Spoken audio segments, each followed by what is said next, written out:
Welcome to LIB Academy. In this video, I'm going to take you through the types of decay that we have. We have the alpha particle, beta particles, and gamma rays, positron, electron, and the neutron, positron. So let's start with alpha particle. So this alpha particle is equivalent to the helium nuclide. So alpha particle has a mass of 4 and a proton number of 2. You can also represent it with helium. So that's it for alpha particle. So if a substance will undergo alpha decay, let's say we have an element A with atomic number of 24 and with the mass number of 24 and atomic number of 6. So if it should undergo alpha decay, it means that we'll get alpha at the alpha particle at the product. But if it should go under alpha capture, it means alpha particles should be at the reactant site. This is not a capture, it's a decay. So this means that this element A is going to give us alpha particle at the product site. And to know the kind of element nuclide that we will get here is to look at the principle that the mass numbers, the total number of masses at the product side should be equal to the total number of masses at the reactant side, and same as proton numbers or atomic numbers. So here we have alpha particle at the product side with a mass number of 4. What mass we have to add to 4 to get 24? So it's definitely going to be 20.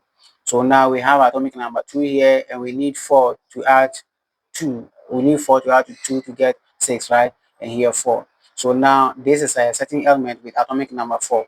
And to know the particular element that is here, we don't base on the mass number, we base on the atomic number.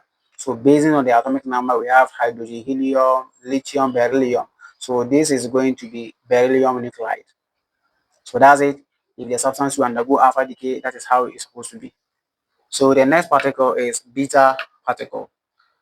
Beta with a symbol this, and it has a mass of 0 with a subscript -1. So this beta particle, you can also represent it this way, and all counts the same. So looking at this, if this nuclide should undergo beta decay, what are we supposed to get? It means we are getting beta at the end. So beta here -10. So what mass do we need to add to 0 to get 24? Is just 24. So what mass do we need so that after we add our atomic numbers, or what value do we need to add to -1 to get 6? It should be 7, right? Because at the end of the day, when we sum up the proton numbers, it should be this from the product side, it should be the same to proton numbers at the reactant side. So how do we know the nuclide here? We just based on the atomic number and compare it to the periodic table. Then you realize that it is atomic number 7, which is nitrogen, right? This is just for illustration's sake. So nitrogen here. So you can see that when we add the total mass, we are going to get 24 here and 24 here. Total proton numbers -1 plus 7 is going to give us 6, which is okay. So you can see that under beta decay, the mass of the starting nuclide remain the same, but just that we have effect in proton number by 1. So back to alpha decay again, it means that when we have a nuclide, a heavy nuclide, atomic with heavy nucleus can split into, can spit out 2 neutrons and 2 protons. 2 neutrons and 2 protons. You see the mass number is the sum of the neutron and proton number to give us another nuclide. So now we are done with beta and alpha. Let's look at gamma. Gamma represented by the symbol Y has a mass number of 0 and then proton number of 0. So that's basically gamma. So if we should have an element, a nuclide like 2, 4, 6 to undergo gamma decay, there's definitely going to be no effects. Like generally, we are just going to get 24/6 because if we should add the total masses of the product of the other side, to be the same. So 24, 24, 6, 6. Done with beta, let's look at positron particle. Positron. We know beta is B -10. and positron is the opposite of this, which is just 1, 0. So this is positron and this is beta. And what about proton? Proton 2 is 1, 1. That's a mass number of 1 and a neutron number of 1. So I mean the proton number of 1.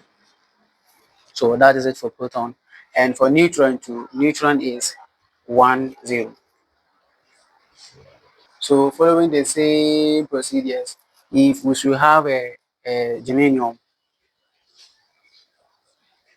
undergoing positron decay, that means at the end of the day, we get positron here plus a certain element. How do we know that element?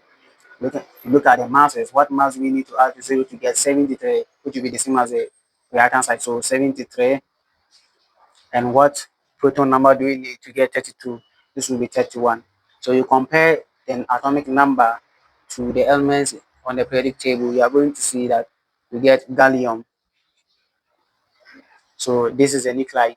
After this nuclide undergoes positron production, so this is the nuclide that you will get. So just follow the same procedure. If it's neutron, you just bring your neutron and you check masses and proton numbers. So the only thing you should know is that either the substance is decaying to emit the particles or we are colliding the nuclide with the particle. That is what we call capture. So if this one should undergo, germanium here should undergo, or let's say if we have arsenic, 7 3 and 3 3 to undergo electron capture. Electron capture means I told you earlier that beta is the same as electron, right?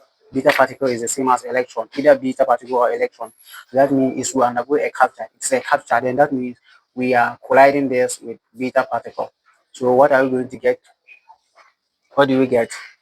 So at the end of the day, you want to know the product here. So you know, just add the masses. So 73 plus 0 is just going to give us 73. And the atomic numbers to 33 minus 1 is going to give us 32. So that is how to predict your product in a capture process.